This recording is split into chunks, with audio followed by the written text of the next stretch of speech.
ومن سيئات أعمالنا من يهده الله فلا مضل له ومن يضلل فلا هادي له أشهد أن لا إله إلا الله وحده لا شريك له وأشهد أن محمدا عبده ورسوله اللهم صل وسلم على محمد وأزواجه وذريته كما صليت على إبراهيم وبارك على محمد وأزواجه وذريته كما باركت على إبراهيم إنك حميد مجيد. Syukur kepada Allah Subhanahu Wa Taala kerana pada malam ini sama-sama kita kumpul sebagaimana biasa dan telah kita solat maghrib secara berjemaah dan kita akan isi daya sedikit masa yang ada ini untuk kita sambung kuliah kita yang telah lalu, yang kita tinggalkan. Saya ingat last kuliah itu bulan 11 ya, bulan 12 dah tak datang ya. Balik kampung. Tapi sini tak banjir kan? Banjir ya? Tak banjir sini kan? Ya, ada banyak tempat kelam banjir. Anak wasak itu, siapa anak wasak itu? Maidin kot. Hari yang sama baru teringat, alamak hari ni kuliah. Lepas Zuhur anak wasak dia pun tak balas-balas, kau pun tak angkat. Tak apalah, dia tahulah kot. Tahu hari tu kan, dia dah beritahu. Baik, malam ni kita akan sambung kuliah kita yang kita tinggalkan, di mana hari tu kita dah masuk tentang perihal kita di luar daripada rumah kita tak kala kita keluar nak bekerja ya. Kalau sebelum ni kita bincang tentang keadaan kita daripada awal bangun tidur sampailah kita bincang sikit tentang qiyamul lail, kemudian kita bincang tentang adab ke masjid, kemudian tentang solat subuh secara berjemaah, and then after that wirid selepas itu ya. Kemudian kita sentuh tentang solat duha dan kita sentuh tentang keluar daripada rumah untuk pergi bekerja, di mana kita telah berkongsi tentang doa ataupun zikir diajar oleh Rasulullah SAW tak kala kita keluar daripada rumah kita ya.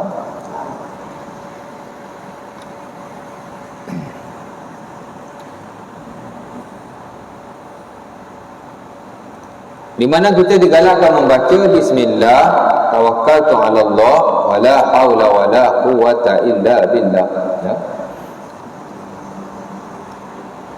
Seumpama yang diriwayatkan dalam Sunan At-Tirmizi daripada Anas bin Malik ya. Maka Imam An-Nawawi rahimahullahu taala dalam buku zikirnya yang bagus, yang muktabar ya, apa nama buku itu? Al-Azkar ya? Al-Azkar min kalam Sayyidil Abrar. Kita panggil kita Azkar Imam Nawawi ya? Kita Azkar Imam Nawawi ya? Memang kita patut belajar sebenarnya buku itu ya? Daya sebuah buku zikir dianggap sebagai buku yang paling bagus dalam market. Bahkan one ataupun salah satu buku zikir muktabar lah ya, untuk kita belajar ha? Saya ingat sebagai surau ada belajar. Saya dulu pun ada dua tempat minta ajar buku Al-Azkar Imam Nawawi rahimahullah. Dululah ya, dua tempat. Lepas tu dah tak ajar lagi dah. Satu masjid, satu surau. Dia satu buku yang bagus ya. Beliau juga telah memuatkan dalam buku itu bab galakan untuk kita membaca zikir ketika kita keluar daripada rumah. Dan tak banyak pun zikirnya ya. Walaupun Rasulullah SAW dan para sahabatnya setiap hari selalu keluar daripada rumah. Bukan kata sekali, bukan kata dua kali, malah berkali-kali.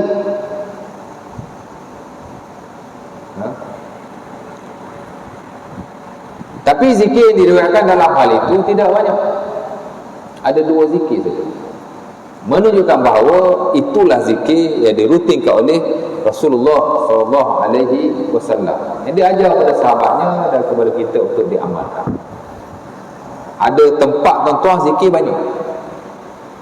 especially yang melibatkan ibadah-ibadah khususiyah macam sembahyang, zikir ketika rukuk, banyak. Saya tahu satu, Ustaz, subhana rabbiyal azim wa bihamdi. Okey dah. Tapi di sana ada banyak lagi bacaan-bacaan yang lain. Sehingga kata sebagai ulama, kalau kita sembahyang seorang, kalau kita boleh baca keseluruhannya, that is a good thing. Itu satu benda yang baik. Jemaah tak boleh lah, imam tak boleh, makmum tak boleh kan?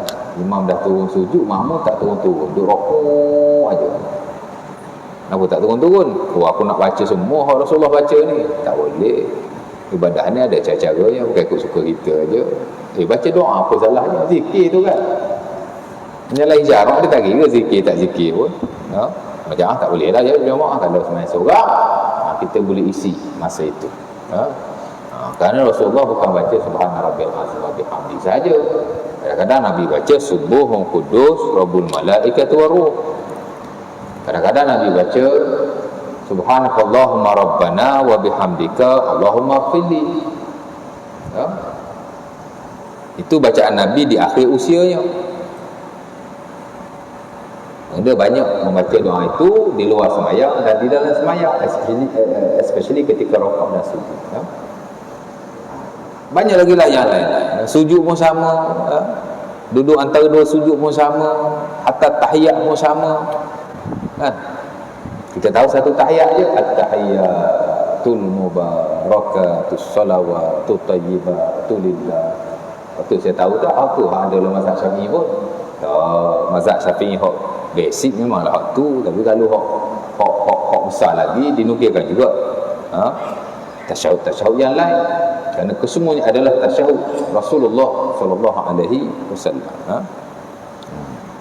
Cuma buku-buku asas memanglah dia tak masukkan semua. Kalau dia masukkan semua, tak panggil lah buku asas, ya tak? Tapi buku-buku yang besar, dalam mazhab Syafi'i Al-Majmu' umpamanya, kalau mazhab Hanbali Al-Mughni umpamanya, itu buku-buku yang memuatkan banyak wirid-wirid dan zikir Rasulullah. Jadi ada yang banyak, tapi ada yang sikit.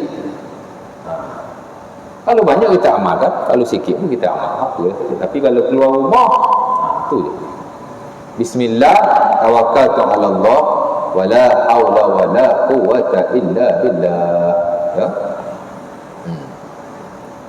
Apa maksudnya? Bismillah. Saya nak baca Bismillahirrahmanirrahim, tak boleh. Bismillah. Bismillahi tawakkaltu 'ala Allah. Ya. Wala haula wala quwwata illa billah. Dengan nama Allah aku berserah kepada Allah. Bismillah tawakkaltu 'ala Allah. Pasal apa tak boleh kita baca Bismillahirrahmanirrahim? Pasal pertama lafaznya hanya bismillah. Yang kedua, bismillah tawakkaltu 'ala Allah, dia sama macam Bismillahirrahmanirrahim. Ada kala Nabi baca Bismillahirrahmanirrahim, ada kala Nabi baca Bismillah tawakkaltu 'ala Allah, dan begitulah ya. Jadi ulama kita kata tak boleh ditukar. Bismillah tawakkaltu 'ala Allah bukan Bismillahirrahmanirrahim. Ya. Dengan nama Allah aku berserah kepada Allah. Wala haula wala quwwata illa billah. Tiada Tuhan,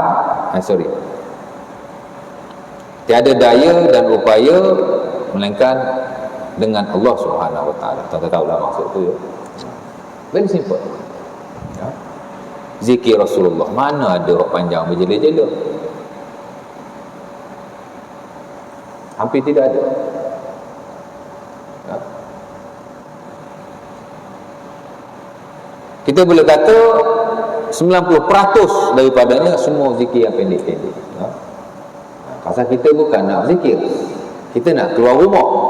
Cuma bila kita keluar rumah, kita zikirlah, minta perlindungan daripada Allah Subhanahu wa taala. Dan saya pernah sebut dalam hal yang lain dulu, kita nak masuk masjid, bismillah, wassalatu wassalamu ala rasulillah, Allahumma aftah li abwaaba rahmatik, Allahumma aftah li abwaaba rahmatik. Empat perkataan je ya. Saya tak bagi panjang sikit. Kita bukan nak berzikir, orang kata kita nak masuk masjid, cuma kita mulai dengan zikir, meminta rahmat daripada Allah Subhanahu Wa Taala. Lepas tu dah masuk masjid kan, duduk sementara nak azan, zikir dah banyak-banyak, subhanallah, subhanallah, subhanallah. Jadi kita kena faham konsep-konsep subhanallah itu. Sebab itu zikir diajar oleh Rasulullah SAW dalam hadis dan sunnah baginda amat praktikal sekali. Ada hak pendek, ada hak panjang sikit, macam itulah ya. Tapi hak betul-betul panjang tak ada. Ada juga, bukan tak ada, tapi teramat sedikit. Ya, teramat sedikit. Dan melihat kepada waktunya. Ya. Dulu saya pernah ajar zikir nak pergi ke masjid, panjang ya.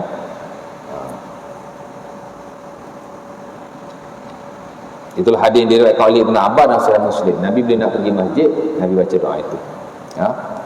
Allahumma ja'al li nuran. Allahumma inni as'aluka nuran. Allahumma ja'alni nuran. Allahumma ja'al basari nuran. Allahumma ja'al sam'i nuran. Allahumma ja'al ayyamini nuran. Allahumma ja'al ayyasari nuran. Allahumma ja'al amami nuran. Allahumma ja'al yasari nuran. Allahumma ja'alni fawqi nuran. Allahumma ja'al tahti nuran. Allahumma atini nuran. Panjanglah tapi mudahlah apa. Ya Allah, berilah aku cahaya. Berilah di hadapanku cahaya, di belakangku cahaya, di kananku cahaya, di kiriku cahaya, di atasku cahaya, di bawahku cahaya. Ya Allah, berilah aku cahaya. Kalau tahu bahasa Arab lebih baik. Tapi kalau tak tahu bahasa Arab boleh baca dalam bahasa Melayu. Tapi sebaik-baiknya bahasa Arab. Sebaik-baiknya lah ya. Tapi kalau tak tahu tak apa, boleh baca dalam bahasa. Minta cahaya daripada Allah Subhanahu. Itu hak agak panjang ya. Satu lagi yang agak panjang ialah doa Nabi ketika qiyamul lail. Zikir Rasulullah ketika qiyamul lail. Allahumma anta qayyimus samawati wal ard. Anta nurus samawati wal ard. Laka mulkus samawati wal ard. Allahumma antal haq wa wa'dukal haq wa liqa'uka haq. Sampai habis. Ya. Saya tak hafal lah ustaz. Bila zikir poket, ada zikir siang malam, biasanya dinukilkan juga zikir qiyamul lail. Tak apa tak apa, boleh baca. Zikir amat baik sekali. Ya? Itulah kita memuji Allah Subhanahu Wa Taala dan kalimah-kalimah yang amat agung. Dan Allah Taala suka kita memujinya dengan kalimah-kalimah yang agung. Semakin agung kalimah itu, semakin disukai Allah Subhanahu Wa Taala. Ya? Sebab itu zikir bukan sekadar menyebut nama Allah, tapi memujinya, mengagungkannya. Selagi besar pengagungan kita kepada Allah, selagi Allah Taala suka. Sebab itu kalau kita belajar dalam bab akidah, di mahsyar esok-esok Rasulullah SAW memberi syafaat kepada umatnya setelah baginda sujud kepada Allah dan memuji Allah dengan kalimah yang teramat agung sekali. Tidak ada orang yang memuji Allah sedemikian rupa. Dan Nabi pun kata, la yahdurunil yaum, aku pun tak tahu apakah kalimah yang aku guna untuk memuji Allah Ta'ala itu. Tapi dia mahamid azimah, dia kalimah pengagungan yang luar biasa sekali. Tengok. Sebab Allah Ta'ala suka diagung-agungkan, suka disuci-sucikan. Baik, jadi kita baca yang itu ya. Bila kita baca begitu, kalau satu riwayat lagi ialah Ummu Salamah, dia ada tambahan, Allahumma inni a'udzubika an azil au uzal au adil au udal au azlam au uzlam au ashal au yushal alayya. Ya, agak banyak sikit ayat.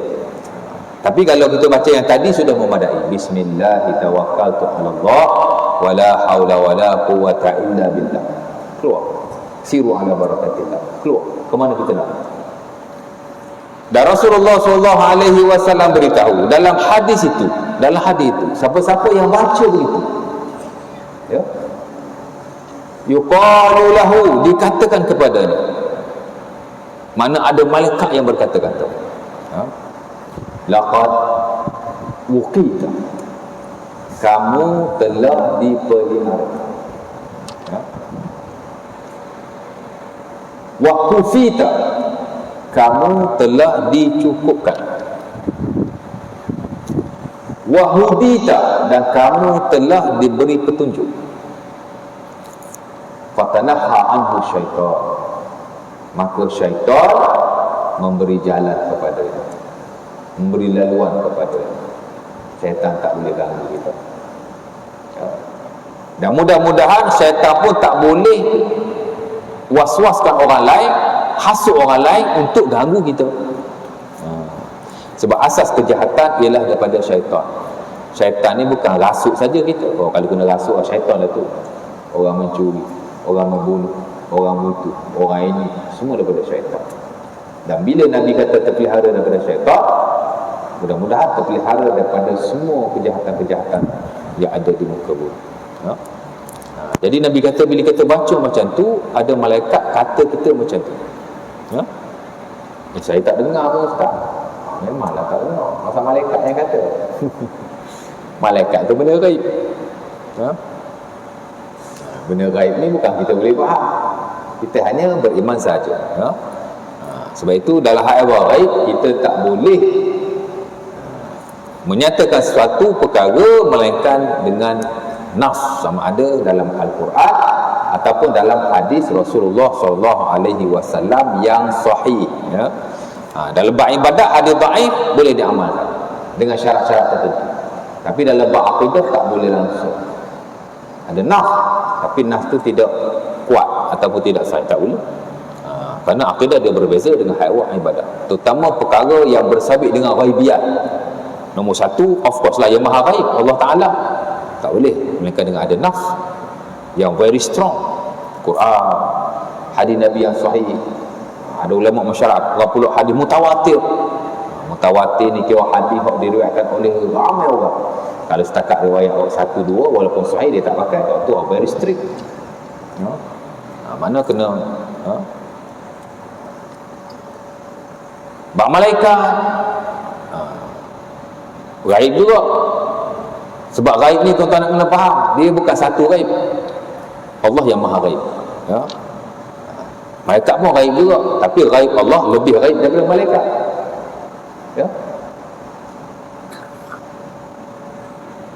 Perihal malaikat pun sama. Bila Nabi kata malaikat berkata begitu, malaikat berkata begini, malaikat buat begitu, malaikat buat begini, memang kita tak boleh dengar, kita tak boleh lihat, because dia gaib. Mesti ada nas. Jin sama juga, gaib juga, tapi tak sama tu. Gaib Allah itu the ultimate gaib, gaib yang betul-betul gaib. Gaib malaikat gaib juga, lain sikit. Gaib jin gaib juga, tapi tak sama. Malaikat dengan jin sama-sama gaib, tapi jin tak boleh tengok malaikat. Malaikat boleh tengok jin. Bukan sama-sama gaib, Ustaz? Tak. Ruh alam barzakh gaib, jin pun gaib, tapi jin pun tak dengar. Orang yang diazab dalam kubur sama-sama gaib. Sebagaimana alam dunia ada banyak macam-macam kan, alam gaib pun macam-macam juga. Dia tidak sama. Ala kulli hal, dia mesti berpandukan kepada nas. Bila Nabi kata begitu dan begini dalam hal ghaibiyah, Allah ke, malaikat ke, jin ke, ruh ke, tapi nas pasal ruh ni tak banyak lah tuan-tuan, melainkan hal-hal yang bersabit dengan kematian, azab dalam kubur. Itu adalah disebut hal ehwal ghaib, bersabit dengan ruh. Tapi tak banyak, sebab roh ada urusan Allah Subhanahu wa taala. Wa ma utitum minal ilmi Allah Taala kata apa? Yas'alunaka 'anil ruh qul ruhu min amri rabbi wa ma utitum minal ilmi illa qalila. Bila orang Yahudi tanya Nabi tentang roh, Allah Taala kata, cakap pada mereka, roh adalah urusan Tuhanku, kamu tidak diberi ilmu melainkan sedikit sahaja.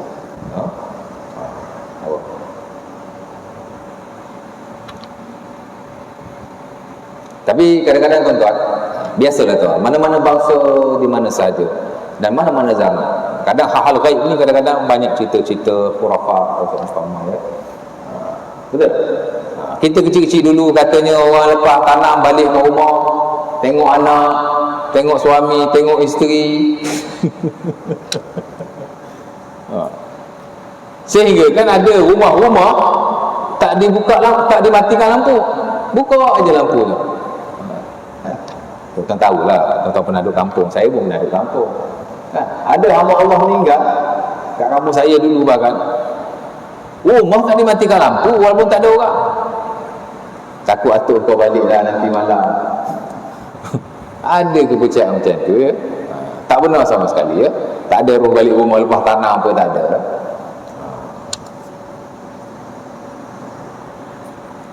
Dia di alam barzakh, hanya Allah Subhanahu Wa Taala yang mengetahui ya. Sebab itu dalam hal ghaib mesti kita berhati-hati dan melihat kepada rujukan yang betul-betul autentik atau yang boleh dipegang ya. Ini pun penting ya. Balik pada yang tadi, malaikat dia kata begitu. Bila malaikat berkata begitu, syaitan pun kecewa dah. Faqala syaitanu, kata Rasulullah. Kalau Nabi cerita pasal malaikat, pasal jin, pasal syaitan, sami'na wa ata'na, benar kata Rasulullah. Kalau kita boleh tentu kena tanya dalil. Ada hadis ke ustaz? Ayat Quran ke? Kalau tak ada, tak boleh pakai bagi siapa pun. Tapi kalau Rasulullah sallallahu alaihi wasallam nyatakan ada hadisnya, benar. Ya. Nabi kata, syaitan kata, lepas malaikat kata, syaitan kata. Apa syaitan kata? Syaitan kata, apakah yang kita boleh buat pada seorang lelaki yang telah dipelihara, yang telah dicukupkan, yang telah diberi petunjuk. Mana sena'u bi rajulin qad kufiya wa wuqiya wa hudiya. Makna di situ syaitan telah menunjukkan kekecewaan. Dia tak boleh mengganggu orang berkenaan. Dan mudah-mudahan dia tak boleh juga mengganggu orang lain untuk mengganggu orang berkenaan ya. Jadi syaitan kata, aduh, apa lagi yang boleh kita lakukan kepada orang yang telah dipelihara, kepada orang yang telah dicukupkan, kepada orang yang telah diberi petunjuk hanya kerana menyebut beberapa patah perkataan mudah-mudahan. Dan dia perkara yang amat penting sekali ya. Baik, maka keluar daripada rumah kita di atas banyak tujuan ya. Dan mostly kita keluar of course lah kerana nak mencari rezeki yang telah ditetapkan kepada kita oleh Allah Subhanahu Wa Taala. Yang ni nak bekerja lah ya. Betul tak? Jadi kita dah bincang lah hal ibadah sembahyang subuh apa gitu gini. Sekarang kita nak pergi kerja. Ya. Kerana agama kita memang menggalakkan kita mencari rezeki. Mencari rezeki. Yang ni kena kerja lah ya. Dan Rasulullah SAW sendiri bekerja sebelum baginda menjadi Nabi dan selepas baginda menjadi Nabi. Oh iya ke ustaz? Rasulullah kerja ke lepas jadi Nabi? Kerja lah.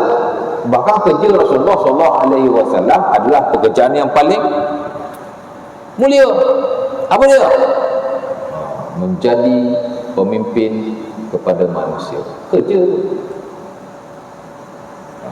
Bahkan kata Al-Imam Ibn Hajar Al-Asqalani rahimahullah dalam Fathul Bari, Rasulullah sallallahu alaihi wasallam bekerja dan kerja Rasulullah sallallahu alaihi wasallam ialah berjihad pada jalan Allah. Jihad, kerja tu. Dan dia kata kerja yang paling agung ialah berjihad pada jalan Allah. Lebih baik daripada kamu berniaga, lebih baik daripada kamu bercucuk tanam, lebih baik daripada kamu itu kamu ini. Sebab ulama kita ni dia ada pendapat masing-masing. Ya. Kata Al-Imam An-Nawawi rahimahullah, sebaik-baik pekerjaan ialah bercucuk tanam. Az-zira'ah. Cucuk tanam. Ya. Pasal apa? Pasal bila kita bercucuk tanam, kita guna tenaga kita sendiri. Dia panggil amaluliyat. Kita guna tangan kita sendiri. Lepas tu dia lebih kepada tawakal. Pokok tu nak jadi tak jadi, dia banyak guna usaha. Jadi dia suka az-zira'ah. Bagi dia cucuk tanam adalah pekerjaan yang paling bagus. Buah kita pula bila burung makan dapat pahala, ada Nabi cakap hadis tu kan. Jadi dia kumpul, dia kata pekerjaan yang paling mulia di sisi Allah Subhanahu Wa Taala, bukan di sisi kita. Di sisi kita paling banyak hasil lah.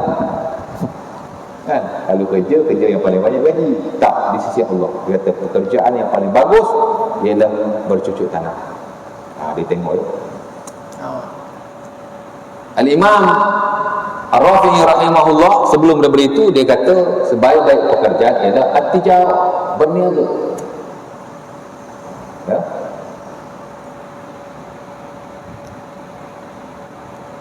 Pertama kerana berniaga ni tuan-tuan dia banyak manfaat,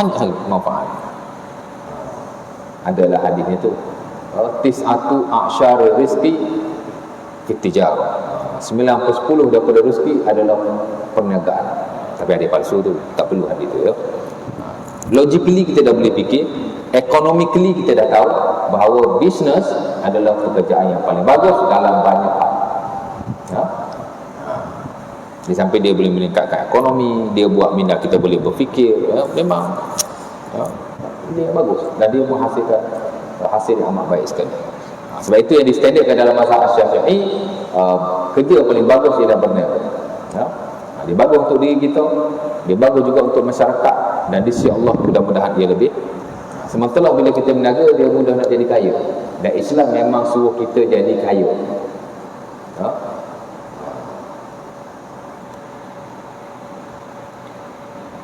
Dan orang yang berniaga dengan jujur, esok-esok dia akan duduk dengan para Nabi. At-tajirus saduqul amin ma'an nabiyyin wasiddiqina yaumal qiyamah. Dalam hadis Tirmizi, Nabi kata peniaga yang jujur, yang amanah, peniaga dia tak menipu, peniaga tak buat benda-benda yang dilarang, esok-esok pada hari kiamat dia akan duduk bersama orang-orang siddiq dan para anbiya dalam syurga Allah. Banyak juga lah hadis-hadis yang Nabi menyebut tentang kelebihan orang-orang yang berniaga. Jadi dia lihat, niaga paling bagus juga. Tapi Al-Imam Ibn Hajar Al-Asqalani dalam Fathul Bari, dia kata pekerjaan yang paling bagus ialah berjihad pada jalan Allah. Dan dia juga boleh menghasilkan kekayaan lebih daripada berniaga, lebih daripada bercucuk tanam. Betul, historically bila pergi berperang memang dapat harta rampasan perang. Itulah gaji dia kata. Allah Subhanahu Wa Taala memperuntukkan harta rampasan perang kepada orang-orang yang berperang, kan? Cuma sebahagian daripadanya mesti diberi kepada Allah Subhanahu Wa Taala dan Rasulullah. Ya. Sebab itu kita belajar dalam kitab jihad ada satu bab dia panggil babul maghanim, bab harta rampasan perang. Harta rampasan perang kena bagi 5 tuan. Satu bahagian Allah dan Rasul, 4 bahagian yang lain ialah kepada orang-orang yang berperang. Dalam perang Badar dikatakan Rasulullah sallallahu alaihi wasallam dapat dinar. Dinar 50,000 dinar. Satu dinar bersamaan dengan 4 gram emas. Satu dinar 4 gram emas. Dulu baik, sekarang baik. 50,000 ni hak bahagian Rasulullah ni. Sebab al-maghanim, harta rampasan perang, dia mesti bagi 5, satu bahagian untuk Allah dan Rasul. Cuma Rasulullah ni bagi balik kepada orang-orang Islam, bagi kat anak yatim, bagi kat fakir miskin, hingga tidak berbaki kepada baginda. Kalau dalam poket pun dia bagi habis. Sebab tu pernah sekali dia semayang, dia ingat dalam poket dia ada lagi. Dia lepas semayang Assalamualaikum terus pergi ambil kan. Sebab dia ingat dalam poket dia ada. Dia tak simpan duit, dia tak simpan emas. Rasulullah ni begitu. Sebab para anbiya dia mati dia tak boleh mewariskan harta. Al-anbiya lam yuwarisu dinar wala dirham. Para nabi dia tidak boleh mewarisi harta. Kalau dia mewariskan harta sekalipun, dia tak boleh diberi kepada anak cucu. Tak boleh. Sebab tu kalau kita lihat dalam Sahih Al-Bukhari, Abu Bakar ada sedikit konflik dengan Fatimah radhiyallahu taala anha. Kerana Fatimah nak sebahagian daripada tinggalan Nabi. Tinggalan Nabi tak banyak pun, tapi ada yang Fatimah nak, Abu Bakar tak bagi. Ada konflik sikit ya kalau kita lihat sejarah. Abah Abu Bakar ni dia berpegang. Nabi tak boleh mewariskan harta ya. Kita boleh ya. Nabi dapat 50 dinar, 50,000 dinar emas. Tuan-tuan kali tengok dengan 4 gram emas berapa banyak gram.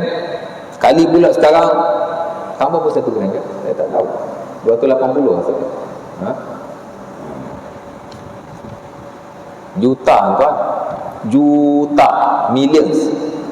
Saya ingat 5-6 million tu, 5-6 juta tu. Itu baru satu peperangan. Nabi SAW semasa hayatnya baginda in the middle field, mana berada di tengah-tengah peperangan, tak kurang daripada 12 atau 13 peperangan dalam buku-buku sejarah. Sebab itu kata Al-Imam Ibn Hajar, harta rampasan perang itulah pendapatan kita, itulah kerja yang paling bagus dan menguntungkan. Tapi mari zaman Abu Bakar, mari zaman Umar Al-Khattab, dia bayar gaji, tak ada lagi harta rampasan perang. Itu Umar punya political inilah ya. Tak apalah nak kisah, dia sebut begitu ya. Nak cerita tadi, memang Islam suruh cari rezeki. Dalam Quran ada banyak ayat Quran Allah Ta'ala suruh cari rezeki. Tuan-tuan baca surah Al-Jumu'ah, fa idza qudiyatis salatu fantashiru fil ardh wabtaghu min fadlillah wadhkurullaha katsiran la'allakum tuflihun. Surah apa tu? Surah Al-Jumu'ah, betul? Mana familiar lah kalau tahu. Ada setengah surah apa tu tak tahu surah apa. Surah Al-Jumu'ah ya. Berarti memang kita sekali-sekala Jumaat baca surah Al-Jumu'ah, walaupun tidak semua tak apa ya. Hari Jumaat digalakkan kita baca rakaat pertama surah Al-Jumu'ah, rakaat kedua surah Al-Munafiqun. Kalau tak boleh baca full, boleh baca surah Al-Jumu'ah dibahagi dua. Tak boleh baca juga, bacalah beberapa ayat sepotong sekali-sekala supaya kita familiar dengan surah Al-Jumu'ah ya. Jumaat ni dia special. Jangan buat macam sembahyang biasa, baca wadduha, Jumaat baca wadduha juga. Contohlah ya, tapi tidak salah. Cuma kita kena lihat juga hal semacam itu ya. Surah Al-Jumu'ah Allah Ta'ala kata, bila Allah Ta'ala kata bila azan kamu kena datang ke masjid, dengar khutbah, fokus. At the end, bila dah habis sembahyang, Allah Ta'ala kata fa idza qudiyatis salatu fantashiru fil ardh. Bila dah habis sembahyang, maka bertebaran kamu di atas muka bumi. Wabtaghu min fadlillah, dan carilah kelebihan-kelebihan Allah. Wazkurullaha katsiran la'allakum tuflihun, dan berzikirlah kepada Allah Ta'ala banyak-banyak, mudah-mudahan kamu berjaya. Apa poin saya? Poin saya ialah Allah Ta'ala kata wa idza qudiyatis shalah fantashiru fil ard wabtaghu min fadlillah. Allah Ta'ala kata carilah kurnia Allah. Kata ulama tafsir kita, antaranya Al-Imam Al-Qurtubi rahimahullah, dan tak silap Ibnu Katsir juga ya. Carilah kurnia Allah ialah mencari rezeki, bekerja ya. Itu yang dulu Dr. Asri pernah sebut kan, duk heboh pasal cuti hari Jumaat kan. Dia kata tak cuti pun tak apa, as long as kita pergi sembahyang Jumaat. Sebab tidak ada tuntutan dalam syarak, tidak ada tuntutan dalam syarak untuk kita cuti hari Jumaat. Tapi kalau cuti bagus, terpulanglah kepada penguasa, ulil amri. Tapi kalau tak cuti pun okey, pasal Allah Ta'ala suruh kita bekerja sejurus selepas kita menunaikan solat Jumaat. Bukan satu halangan lah ya. Alah, kalau kerja hari Jumaat ni kadang-kadang tu yang jadi tertidur masa khutbah tu, mengantuk. Itu kita punya hal, bukan sebab kita kerja. Tidur lewat, bangun pagi pergi kerja memang mengantuk lah. Sebab kita orang dulu masa kerja office dulu lah ya, masa belum jadi ustaz, masa baru nak start kerja office lah. Alhamdulillah lah, walaupun saya kerja dulu company Cina pukul 11.30 atau dah keluar pejabat kan, dekat dengan masjid wilayah. So lepas tu pergi makan-makan pukul 12.30, lepas tu 12 lebih macam tu lah ya, after makan kita etikah lah kat masjid, tidur. Level bawah tu memang semua orang tidur kat situ. kan? Jadi bila dah azan fresh, nak buat macam mana? Tak adalah mengantuk. Boleh kerja, rezeki ya. Dan banyak lagi ayat-ayat yang lain. Malah banyak ayat Allah Ta'ala relate ibadah dengan rezeki, zikir dengan rezeki, istighfar dengan rezeki, silaturahim dengan rezeki. Banyak.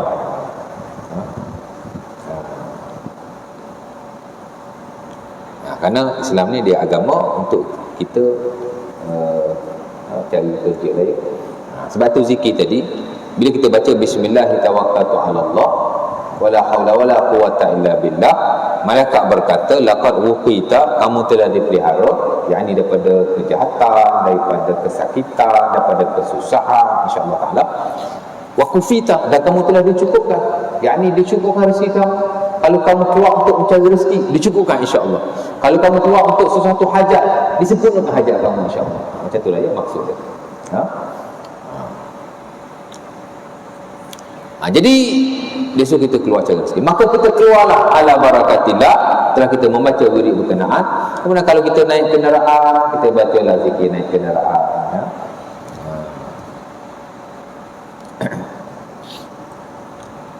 Buka pintu, baca bismillah. Duduk atas kursi, baca alhamdulillah. Lepas tu baca alhamdulillah subhanalladzi sakhkhara lana hadza wa ma kunna lahu muqrinin wa inna ila rabbina lamunqalibun.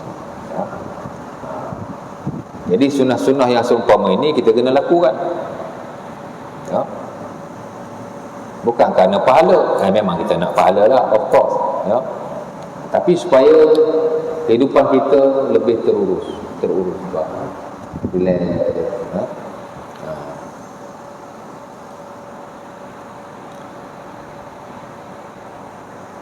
Jadi kita baca ini.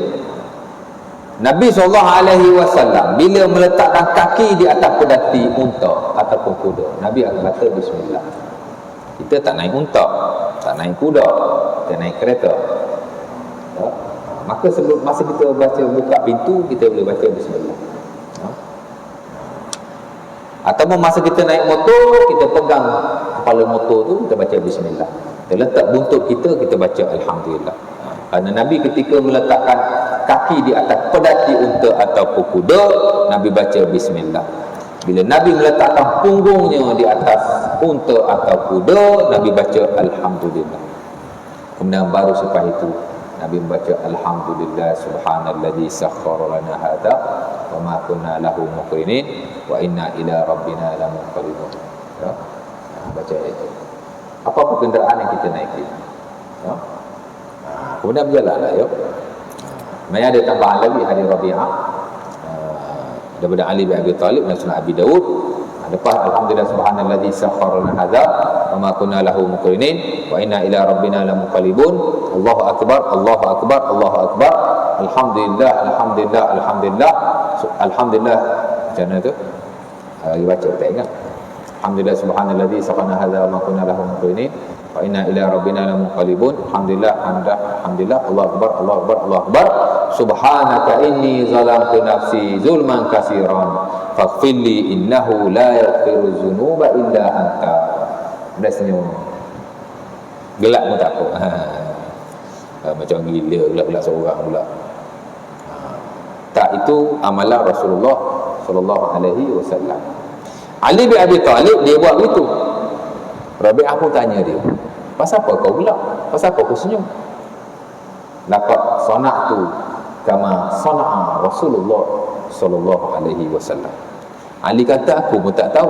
Aku hanya buat seumpama yang dibuat oleh Rasulullah sallallahu alaihi wasallam. Ali pun tak tanya pasal apa Nabi senyum dan ketawa. Dia pun tidak tahu. Jadi Rabi'ah pun pergilah tanya Rasulullah sallallahu alaihi wasallam. Rabi'ah ni pembantu dia lebih kurang macam tu ya. Ini kita belajarlah adab naik kenderaan. Bila ditanya Rasulullah sallallahu alaihi wasallam, kenapa Rasulullah senyum dan ketawa seumpama itu? Rasulullah pun jawab, Allah Ta'ala suka bila kamu berkata ujung tu, Allah Akbar, Allah Akbar, Allah Akbar, alhamdulillah, alhamdulillah, alhamdulillah. Subhanaka inni zalamtu nafsi zulman katsiran. faghfirli innahu la yaghfiru dzunuba illa anta. Maha suci Engkau wahai Allah. Ya. Aku telah menzalimi diriku, maka ampunkanlah aku. Tidak ada orang lain yang boleh mengampunkan aku melainkan kamu. Kita puji Allah, kita mengakui tak ada orang boleh ampunkan kita melainkan Allah.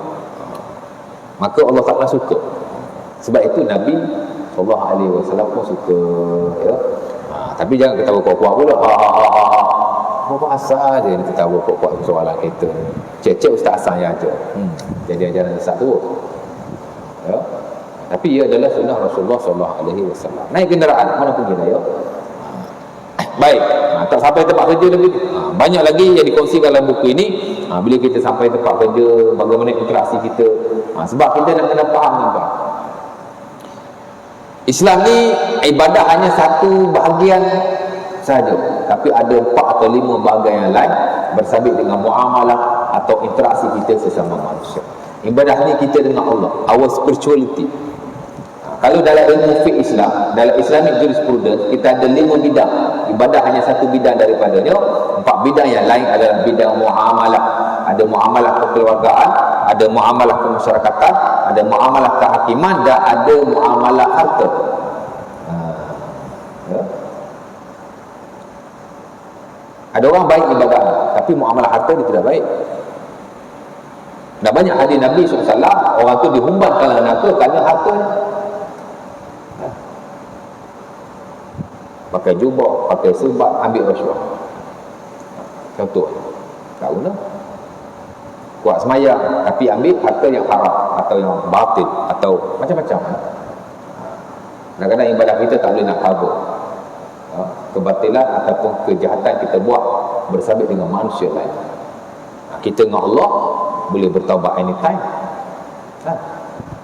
Tapi kita dengan manusia, ulama letak syarat tambahan, mesti diselesaikan. Baik itu kalau kita zalim kat diri sendiri, Nabi kata Allah Ta'ala boleh ampun bila-bila masa. Tapi kalau kita zalim pada orang lain, Allah Ta'ala tidak akan melepaskannya. La yatrukullahu fihi syai'an, Allah Ta'ala tak akan melepaskannya. Allah Ta'ala akan mengadili. Tak ada ampun itu saja. Boleh ampun, Allah Ta'ala boleh ampunkan semua dosa. Tapi jika kita lihat dalam nah syarah, sebab itu ulama kita tambah tu satu, mesti minta settle dengan orang tu. Kok mana pun Allah Ta'ala akan adil. Ya? Tapi mungkin pengadilan Allah Ta'ala itu akan berpihak kepada kita. Orang tu maafkan kita ke, tak tahulah ya. Tapi dia akan diadili kerana Nabi kata la yatruku Allahu fihi syai'an. Itu kezaliman Allah Ta'ala tidak akan tinggalkan. Ya? Isyak lagi 1 minit lagi 8.36. Baik. Naiklah kita kenderaan menuju ke tempat kita nak mencari rezeki Allah Ta'ala. Ya? Kita boleh isi dengan apa-apa kebaikan. Ya? Kita boleh dengar Al-Quran, buka kaset, buka. Jangan buka lagu pula. Ya?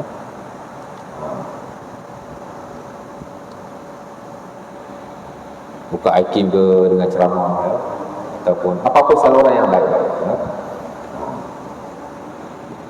Saya ni jenis kadang-kadang macam radio iKim, ada satu radio agama apa nama tak, dia tak berapa cantik lah dia punya apa, dia punya siaran tu kan, ada gangguan.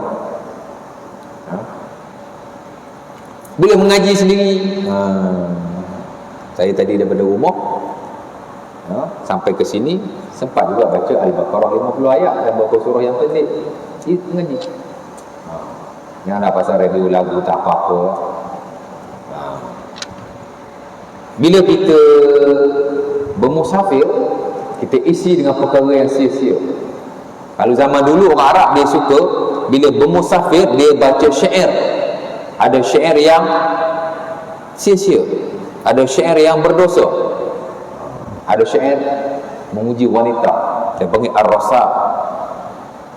Ada syair menghina orang lain, dia panggil al-haja, syairul haja. Ada syair memuji penguasa. syair al-madh, macam-macam. Itu semua syair-syair yang merepek. Itu budaya orang Arab ya. InsyaAllah. Azan dulu lah, lepas tu kita sambung sikit. Bismillah.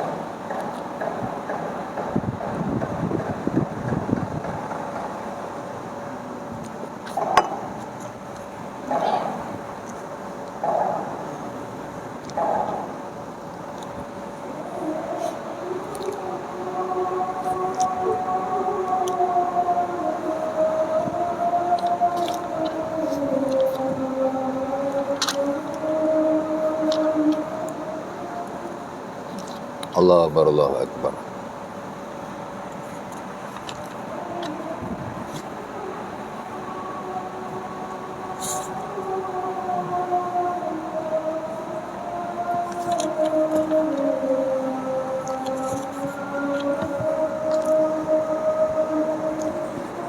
Allah Akbar, Allahu Akbar.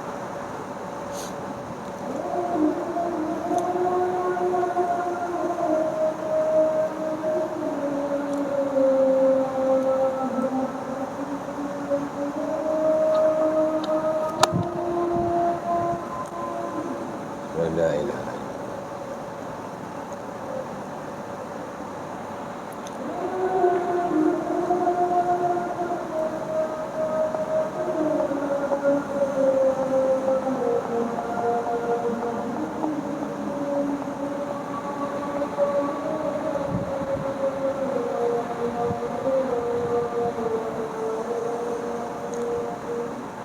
La ilaha illallah.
راكب يسير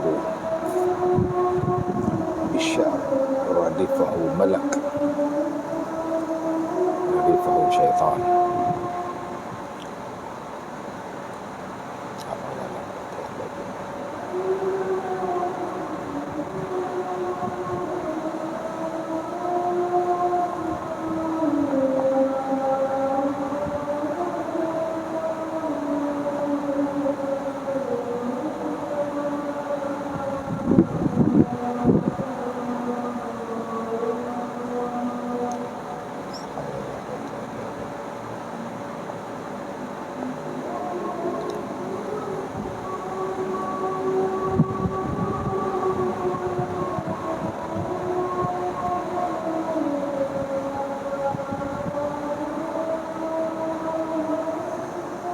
الله أكبر الله أكبر.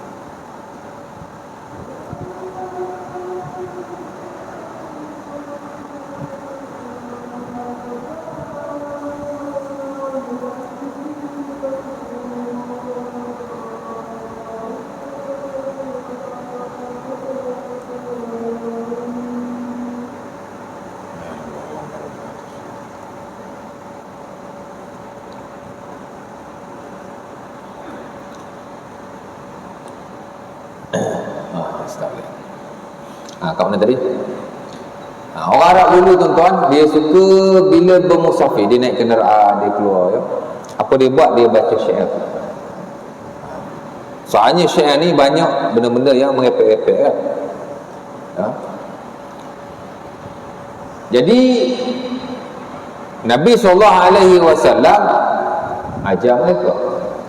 Ya. Seumpama yang diriwayatkan dalam Sunan At-Tirmizi daripada Umar bin Khattab.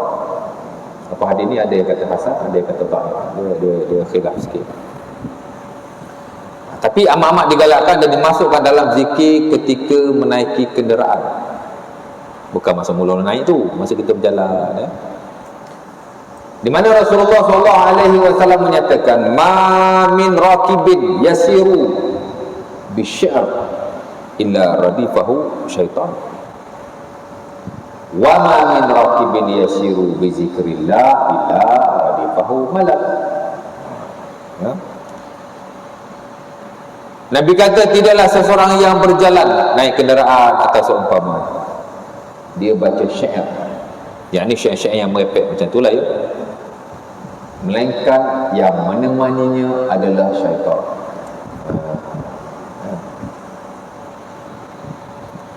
Bawa kereta pasang lagu tak apa-apa, naik kereta seorang pula tu, tengok-tengok kat cermin belakang, alamak tak ada kepala, padam betul, tak bersuruh ke tak?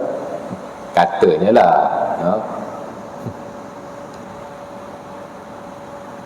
Nabi kata syaitan akan menemaninya kalau dia berjalan naik kenderaan atau seumpamanya, tapi dia baca syair, benda yang merepek-repek. Dalam konteks kita sama lah, dengar lagu sana, dengar lagu sini, perempuan menyanyi pula tu. Katanya harus perempuan menyanyi, khilaf ulama katanya, ya. Sikit-sikit khilaf, sikit-sikit khilaf. Orang guna asas khilaf tu, nak mengharuskan benda yang sudah diputuskan. Adalah khilaf sikit sangat. Sepakat para ulama, perempuan tidak boleh menyanyi di khalayak ramai. Mazhab Hanbali baik, mazhab Maliki baik, mazhab Hanafi baik, mazhab Syafi'i baik. Kita mengaku mazhab Syafi'i, kan? Cari mana buku mazhab Syafi'i yang kata halal wanita menyanyi di hadapan orang lelaki. Tak menyanyi di hadapan, pasang radio, sama lah suara kita dengar. Tak ada. Kalau yang kata harus sekalipun, dia kata jika aman daripada fitnah. Orang guna fatwa Ibn Hajar. Ibn Hajar kata harus jika aman daripada fitnah. Pasal ada nas, budak wanita yang menyanyi di hadapan Aisyah, Nabi dan Abu Bakar ada bersama-sama dan Nabi tidak memarahinya pada waktu itu, waktu hari raya. Nabi benarkan. Lepas tu dia kata jika aman daripada fitnah. Yang malam ni aman fitnah, dan jika bebas daripada syahwat lelaki, mana dia menyanyi itu tak menaikkan syahwat lelaki. Dan ni aman fitnah ke? Siapa yang nak ukur aman fitnah tu? Siapa yang nak ukur syahwat lelaki tu? Sedap tuan dengar perempuan menyanyi. Baik jangan dengar awal-awal, ya. Selain dia berdosa, dia boleh bawa banyak akibat yang tidak baik. Tak payahlah dengar apa-apa menyanyi, ya. TV, televisyen ke, radio ke, ya. Memanglah ada fatwa kata harus, fatwa Penang, perempuan menyanyi nasyid, tutup aurat, tidak bercampur, dia kata harus, ya.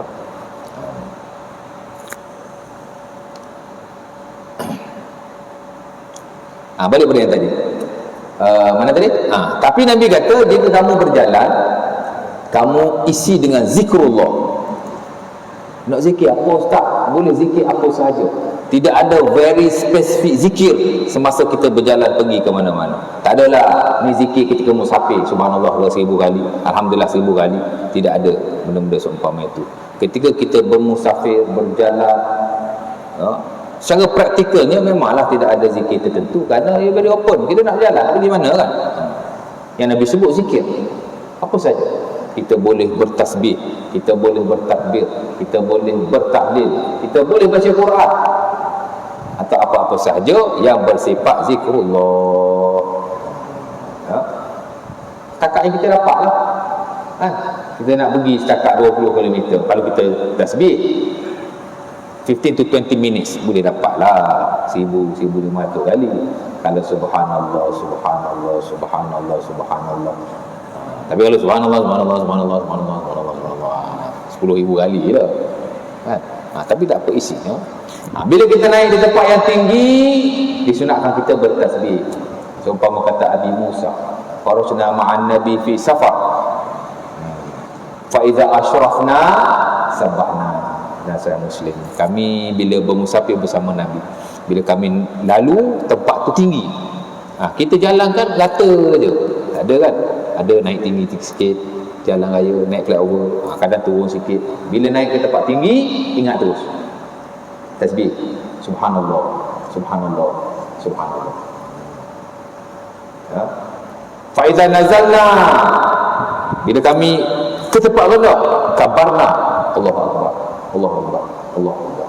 Ingat ya, bila naik tempat tinggi, jalan tak rata, tinggi sikit, naik bukit ke, naik flyover ke, naik jambatan ke, kan kereta kita terbang ke, apa dia? Tasbih subhanallah subhanallah subhanallah. Kan mampu tak kan? Mampu bukan bukit, bukan tempat tinggi, tak payahlah. Kena cakap juga tu, kadang-kadang tak faham lah.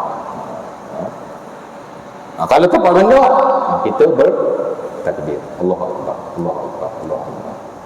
Jalan kita melandai kita, dan begitulah ya, insya-Allah taala. Dan digalakkan juga bila kita keluar bermusafir lah terutamanya, untuk kita berdoa kepada Allah Subhanahu Wa Taala.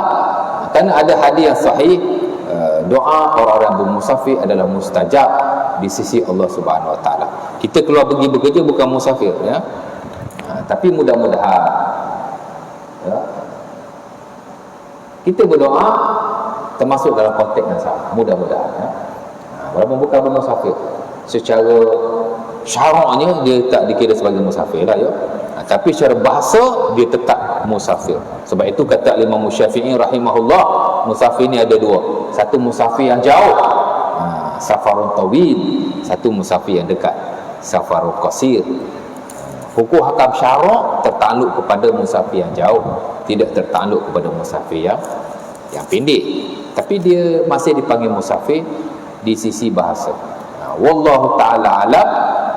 Apa yang dimaksudkan oleh Rasulullah SAW, doa yang mustajab ialah dakwatul musafir. Mudah-mudahan tertakluk kepada kedua-duanya, walaupun musafir ini lebih kepada yang jauh ya. Hadis Tirmizi daripada Abi Hurairah radhiyallahu taala anhu. Jadi kita dah berjalan, insya-Allah taala bila kita sampai di tempat kerja, kita akan kongsi pula lah daripada buku ini apa yang kita boleh lakukan sesuai dengan apa yang disyaratkan kepada kita yang disunahkan oleh Rasulullah SAW dalam hadis-hadisnya. Mungkin tidak banyak tapi sebagian saja ya, insya-Allah taala. Aku liqul azab wa astaghfirullahalazim wa lakum. Assalamualaikum warahmatullahi wabarakatuh. Kita tanggung majlis kita dengan tasbih kafarah dan surah Al-Asr. Alhamdulillah. Insyaallah kita astagfirullah.